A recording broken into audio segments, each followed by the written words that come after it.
In 1901, at Spindletop Hill near Beaumont, the future of Texas changed dramatically as, like a fountain of fortune, thousands of barrels of oil burst from the earth towards the sky. Soon, Detroit would be cranking out Model Ts by the millions, and America was on the move, thanks to the black gold being produced in Texas. Now, more than a century later, the vehicles are different, but nothing else has truly changed. Sure, there may be many other alternative energy sources like wind and solar and electric. But let's be honest, America depends on oil and entrepreneurs, and if the USA is truly going to be independent, it has to know the crude truth. NAPE is a proud sponsor of the Crude Truth. Be sure to register for the NAPE Expo 2024, February 7th through the 9th at the George R. Brown Convention Center in Houston, Texas. Hurry and register today. NAPE, where deals happen. This episode is brought to you by LFS Chemistry, committed to being good stewards of the environment and providing the tools so you can be too. NAPE Expo, where deals happen. Air Compressor Solutions. When everything is on the line, Air Compressor Solutions is the dependable choice to keep commercial business powered up. Sandstone Group. Exec Crew. Elevate your network, elevate your knowledge. Oil and Gas Workers Association. Pecos Country Operating. Fueling our future. Back in NAPE 2024 as this awesome expo continues. I am here right now with the one, the only, Ryan Walker. Ryan, how are you? Good. Thanks for having me here. This is great. Good to be at my first NAPE. Ryan, yes, you told me that. I didn't know this was your first NAPE. Let's talk a little bit about you, and then I'll tell you why I was surprised this was your first NAPE. Who are you, and who do you work with? Yeah, no, again, thanks for having me. This is so Ryan Walker. I'm with Shoemaker Advisors. Shoemaker Advisors we're a bipartisan lobbying firm. We're part of a larger law firm, Shoemaker Lip and Kendrick, which is headquartered in Ohio, but we have offices in 4 or 5 different states. And basically for 3 years ago, I was the one that they came to and said, "Hey, look, can you start our on the ground Washington operation?" And since then, I've added 2 great people. One a longtime friend and now business partner, Jason Weemay and Chris Salemi. So we cover both sides of the political aisle, and we're very passionate about the oil and gas industry. And prior to coming to Shoemaker Advisors, I spent 14 years on Capitol Hill. I was chief of staff for Congressman Bob Latta for 8 years, and then after leaving Capitol Hill, I was an in-house lobbyist for BP for 5 years. And that's really the main reason, because you've been fighting the good fight for oil and gas for years. So first of all, you don't look like it, okay? I mean, I tell you what. There's a lot of gray up here, yeah. And that's why I was surprised this was your first NAPE. But, let's talk about it. Here we are. How's the energy been, and what are you feeling out here? Like I said, I didn't know what to expect walking through the doors, but my first NAPE has been exceptional. The amount of energy that was in the room yesterday here, and we had just talked, and you said that it was, this is it's been shorter, it's been truncated this year. So I definitely think the energy yesterday, it heartened me, right? Like it said to me, like, this is not a dying industry. Yeah. This is not an industry in transition. This is an industry that's alive and well. Yeah. And it is just fantastic.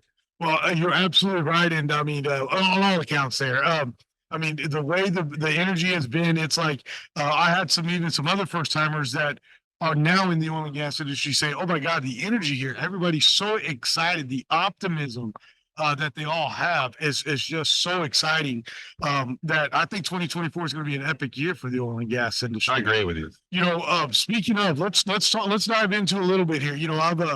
I've had on some great lobbyists before. I've had on some Congress individuals, some of the railroad commissioners, and they're all fighting the good fight for the oil and gas industry, but not only for the industry, but more importantly for job security and for economic security. Okay, those are, in my opinion, the 2 most biggest parts that the oil and gas industry provides: jobs and economic stability for the United States. What are you guys up to up there in Washington, D.C. right now? So look, we're up there, as you said, we try and fight the good fight, but we also fight the good fight from a different perspective. So you have to appeal to essentially both sides of the aisle, right? Because it can't just take a one-sided approach. So what we're doing is, we're taking, people talk about the energy transition. We talk all the time about the energy expansion. It's oil and gas, it's nuclear, it's solar, it's wind, everything, right? So we actually, there's an organization that we're running now. It's called the Methane Abatement and Flare Abatement Alliance. It is a group of oil and gas guys, oil field service companies that are saying, look, we're tired of getting a bad rap for methane. And frankly, we don't like to burn it or vent it either, because we're just wasting money. Yeah. So we're forming this organization and kicking it off here.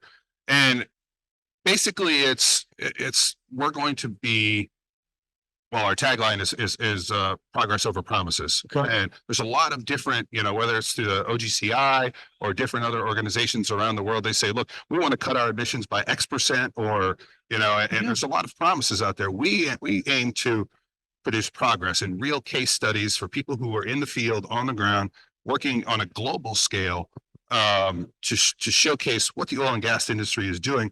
That you can produce the resources, that you can protect the environment, and you can protect human health.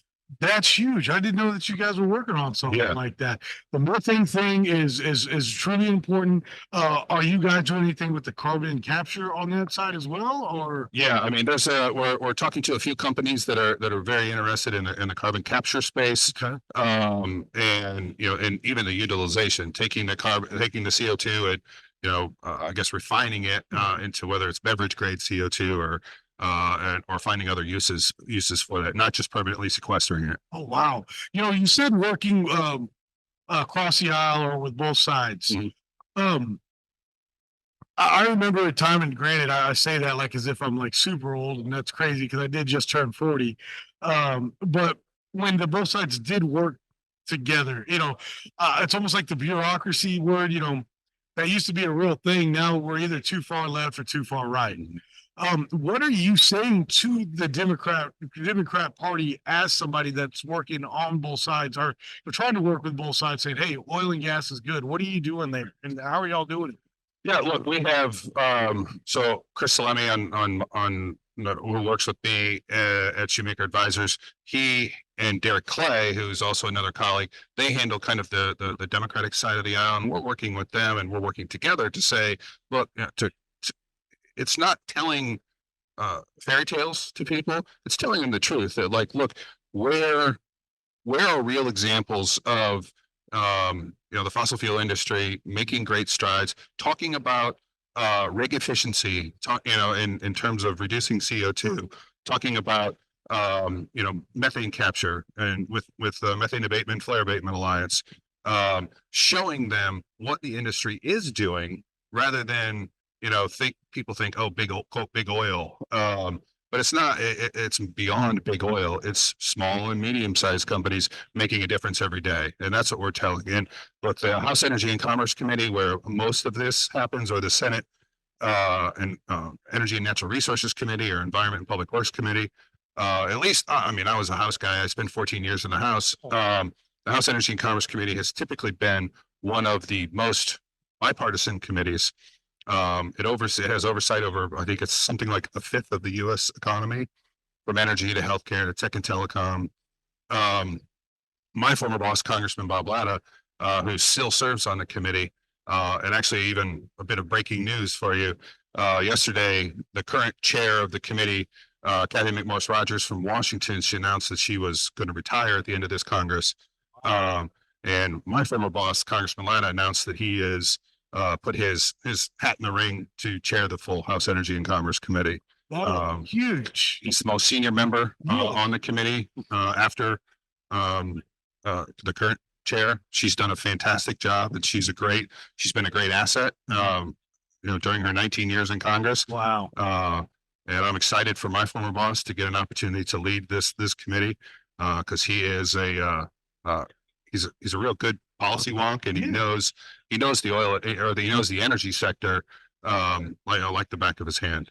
Golly, that's very exciting. Yeah. I want to go back, and I'm not trying to focus, but on the Democrat side, Is it mostly like West Virginia or the states that already have oil and gas that are like more willing to work with you, or is it the other guys as well that are? No, it's the other guys as well. You look at Congressman Scott Peters he's actually from, I believe, the San Diego area. And he's a pragmatist. He gets the need for, that oil and gas is a thing. It's not going anywhere anytime soon. So he wants to work with people to try and mitigate any negative effects of it. And he's willing to work with you and sit down and listen. And there are others like him. That's just one example. Yeah, man. Well, that's awesome. What are some other things that you guys, rather than the methane, President Biden here recently did cut out the permits on the liquid natural gas exporting facilities, building any new ones. Did you see that coming, or, what were your thoughts on that? Look, I think that's speaking from my years in D.C. It was a political play on the administration's part. But because that was a political play, I don't think that there was a full understanding or realization of kind of the knock-on effects of that.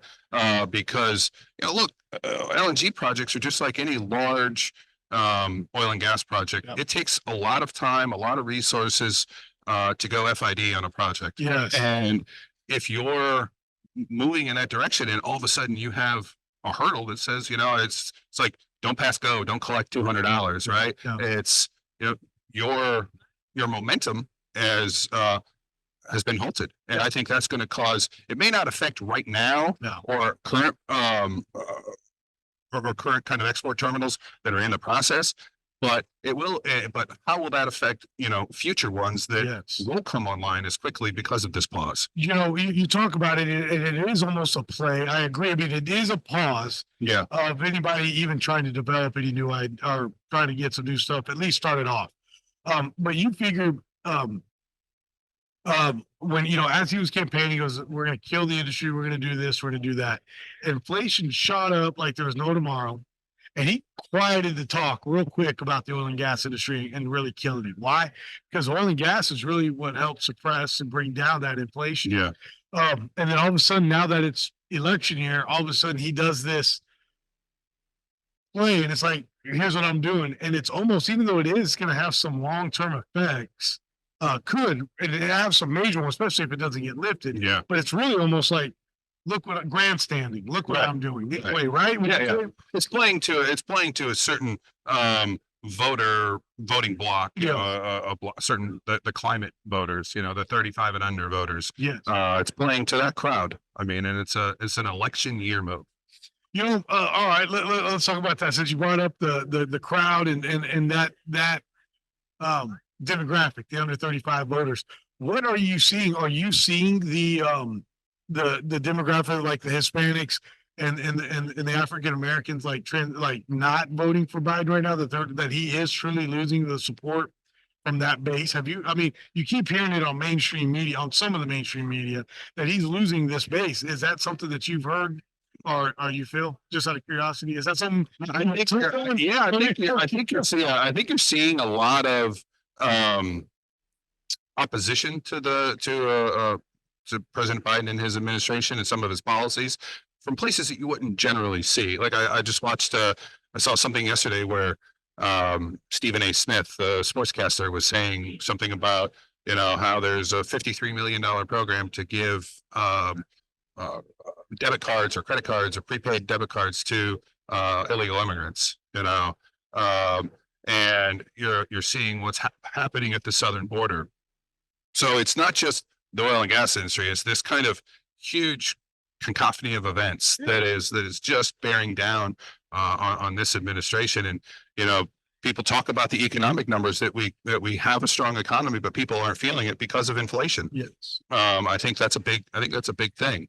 And you have good and people talk about, well, government is dysfunctional, and I think you're seeing Congress. There are people in Congress that want to do good things and legislate. Legislating is an art, right? It's the art of the possible, and people need to understand that it's not a zero-sum game. You get a little, you keep moving incrementally forward. Wow. I will say this. So we're still early in the year, 2024. Where do you see the oil and gas industry going and the good fights that y'all are fighting for this year, Ryan? Look, I think that I think the fights are just beginning. Mhm. I think you're going to see this industry continually be under attack because the other side, the folks on the far left, I mean, they keep it in the ground, folks. They're not giving up anytime soon. Yeah. But look, this is when I joined BP, I had a last interview before I was hired with the U.S. CEO at the time, and I always remember this. It was, I don't know, it was literally like a 19-second interview because he was flying in and out. Yeah. And he said, "Look," he said, "I understand you want to work here." And I said, "Yeah." And he goes, "Look, we light, heat, and move the world by providing reliable, affordable, and abundant energy. And if you believe in that, you have a place here." And I was like, "I'm in." Awesome. That to me has stuck with me because that's what the oil and gas industry does. It does that. It lifts people out of poverty. It provides people good opportunities for their family. It's good paying jobs.